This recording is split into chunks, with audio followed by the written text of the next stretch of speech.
Joining us now is Chloe Demrovsky. She's the president and CEO of Disaster Recovery Institute International. Chloe, thank you so much for joining us. You're in the Northeast right now. First of all, we hope you're staying warm, but we wanted to know, where does this level of cold rank for you? Oh, it's really cold. We were at negative 15 this morning. So definitely cold, definitely staying close to the wood stove tonight. Good gracious. Well, when temperatures dip this low, how do we prepare to handle these types of historic cold spells? I mean, many of these places haven't seen temperatures like this in decades. That's correct. We like to think here in the Northeast that we're really hardy and we're used to cold temperatures, but this is one to really take seriously.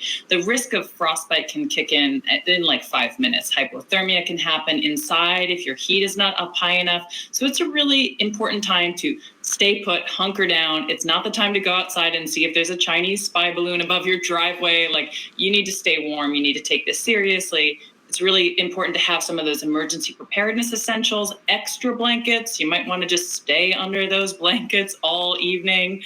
But take regular safety precautions, like don't use a space heater for too long. Make sure it's not near anything flammable. Don't use your oven, leaving it open to heat your house if you're having trouble with heating. These are not good solutions. Maybe an old-fashioned hot water bottle will do the trick. But you got to stay warm, but you also have to stay safe.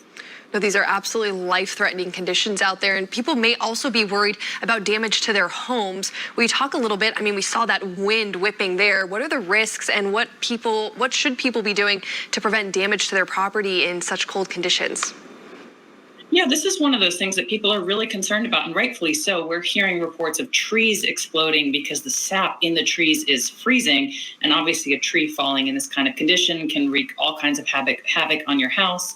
The obvious one is pipes freezing. You want to prevent the pipes freezing, so keeping the heat up high enough so that those pipes don't freeze. In some cases, there's different strategies that work in different places. Keeping the water running at a trickle might help, or in some cases, just shutting off the water and emptying those pipes out entirely is a good solution. I've even personally used a hairdryer to unfreeze a valve to get my heating restarted. So sometimes you have to be creative, and there's all kinds of good advice for keeping your house safe during this time. But it is important to be aware that the power might go out. So you do want to have, non-perishable food that doesn't have to be prepared. You need to have enough water for everybody. That's really key. And then one thing that people forget about also is to keep their gas tank full in the car, or at least half full, because your gas tank can freeze. So in the same way that your pipes can freeze in your house, the same thing can happen to your car, and the damages are way more expensive if you do that. And lastly, keep those phones charged in case you have to make emergency calls.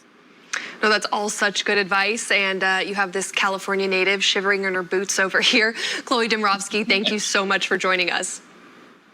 My pleasure.